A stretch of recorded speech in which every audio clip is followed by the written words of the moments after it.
which is good for us. So here you got to cut something weird. You could cut something like a couple visions, because we don't really have time to be using them. I'd rather just have the answers and have the clock. Or another way you could go about this is maybe even cut down on Tarmogoyfs. I know as crazy as that sounds, you could do something like that. I think those are your best options to cut. Path isn't great interaction, it's some interaction. It's not really how you want to interact. You can easily have multiple Faith Stitchers, you can even just cut 2 paths.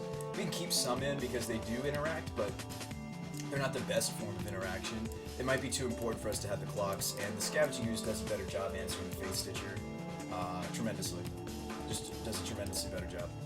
So something like this might be fine. Again, do we really have time to tap out for a Jace? Yes, we do have to tap out for these 2 pieces, and that's why this deck, really isn't Splinter Twin. I know people have compared Retreat Knight to this Nightfall, but it's not.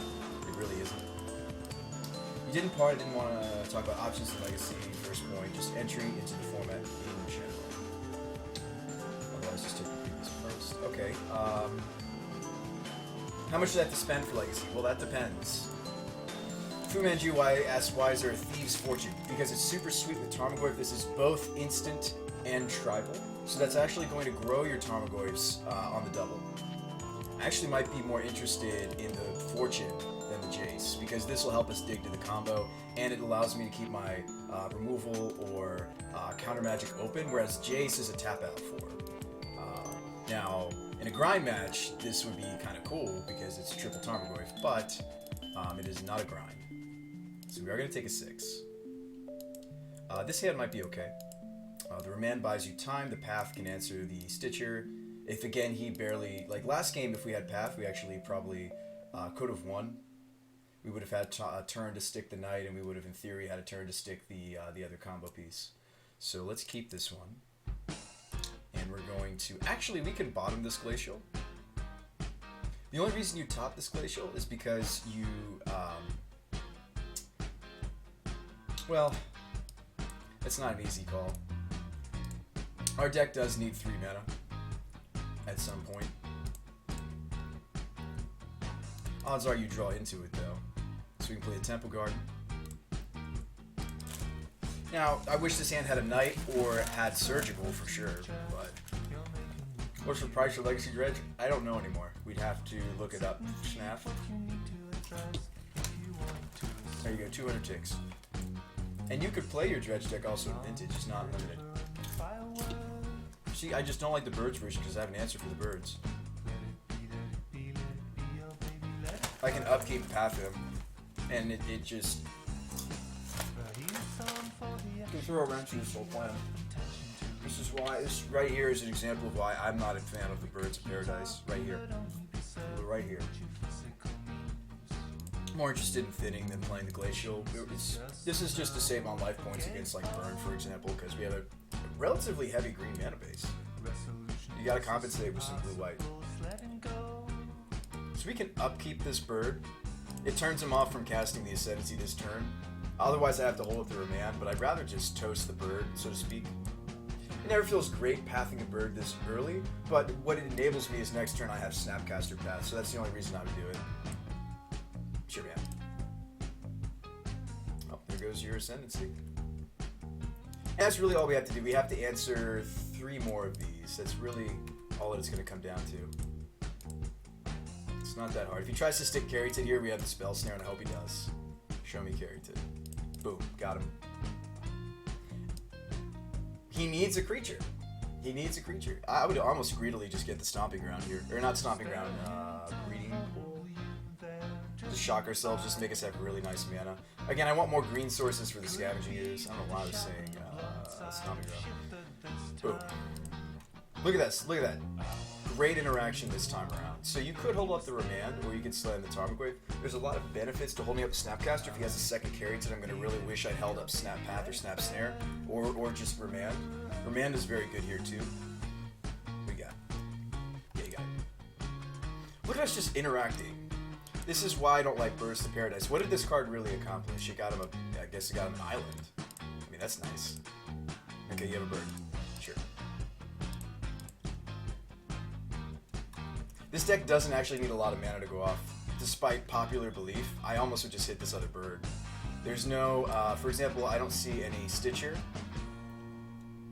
This also gets a clock that we could really use onto the table. You do need pressure. And it's not like I'm using up all my permission, you know, by spending the Snapcaster taking care of what will eventually lead to us dying is definitely Bird. He needs a creature to be able to do his thing. That is a requirement. What's up, Udriel? What's the best deck in Modern? Keeping this purposely vague. In my opinion, I like both of the decks that are on this table. Alright, so there's the Retreat. We can't slam the Tarmogoyf, because I do want to hold up the Remand.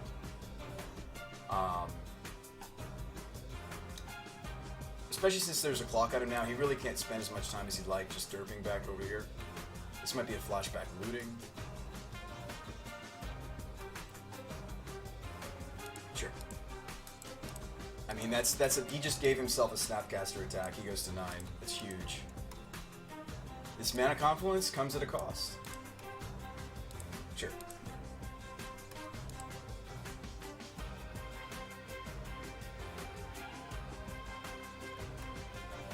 Is jamming Ascendancy? Sure.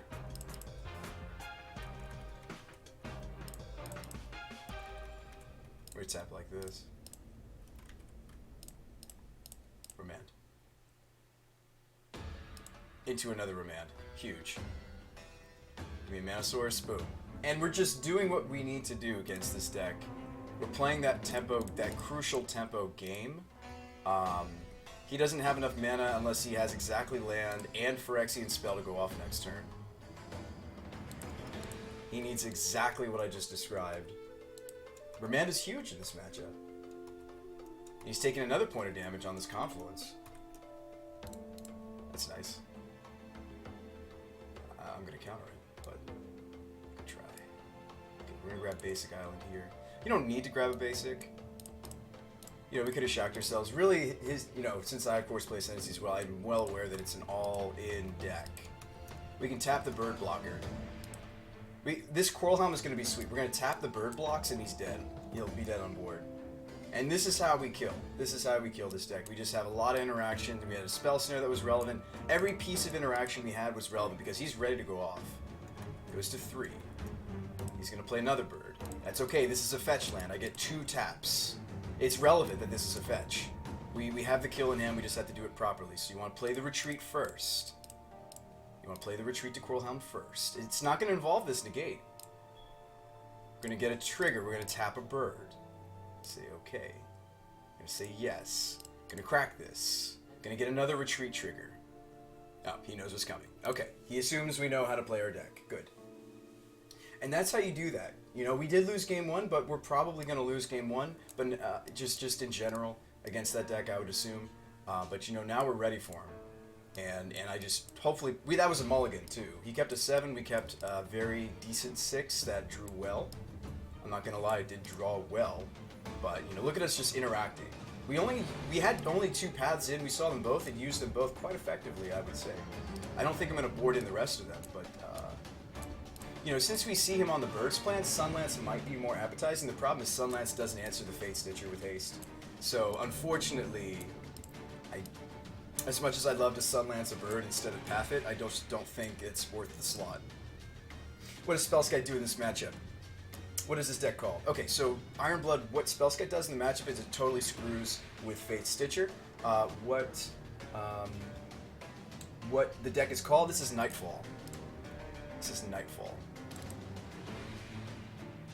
This is Nightfall. Yeah, this is just to really screw with Fate Stitcher. It does a really good job, too. I hate playing against Spellskite when I'm on Ascendancy. I basically have to go off a different avenue other than the Fate Stitcher, depending on how many life points my opponent has. You know, if they don't have very many life points, it's, you know, not as good. We'll submit here. The Bajuka can be very relevant. The Surgical is very relevant. The Purges are very relevant. Purges are a great answer. Now, the problem with this hand is if it doesn't see Knight, we don't kill him. He's on the play, too.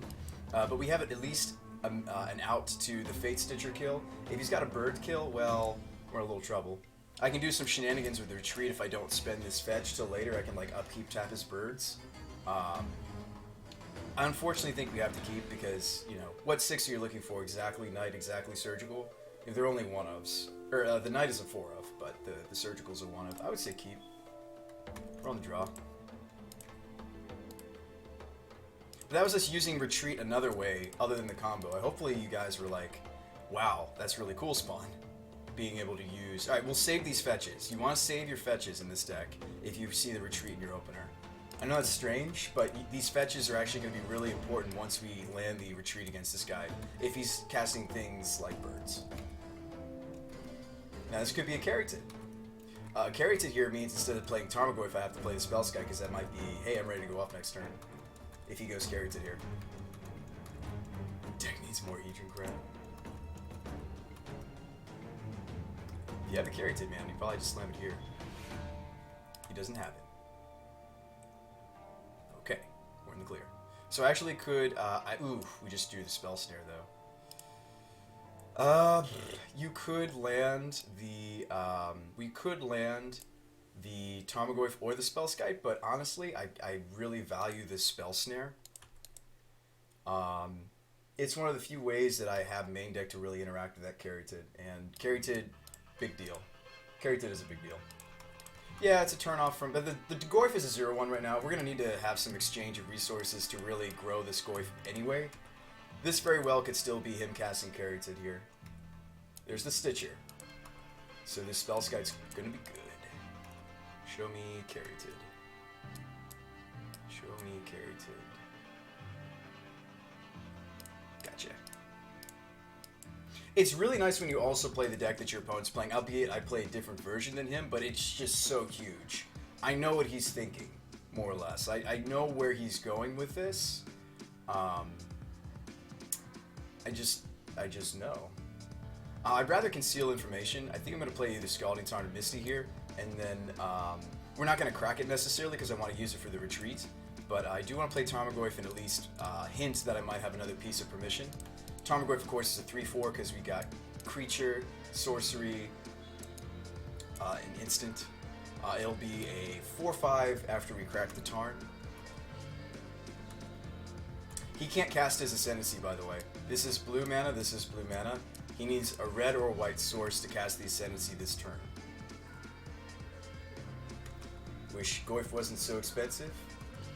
You don't have to run Tarmogoyf, Overmaster. The first version I built of this had nothing to do with Tarmogoyf. It was more draw spells and just trying to combo.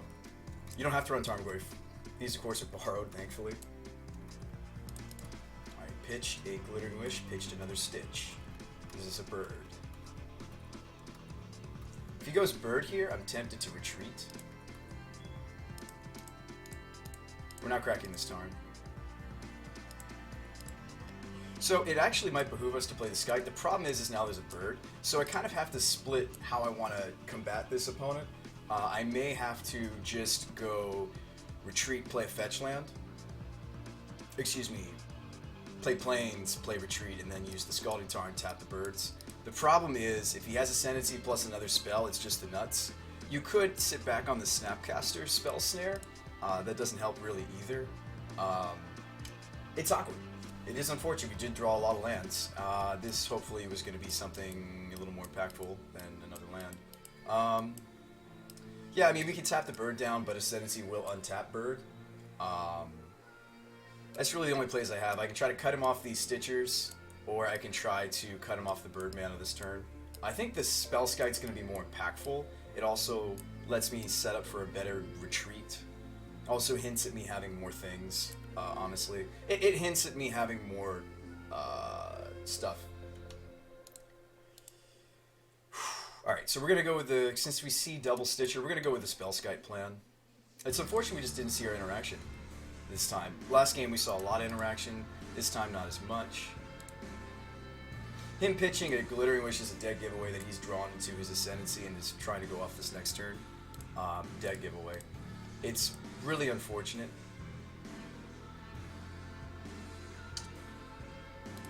We'll play the Misty.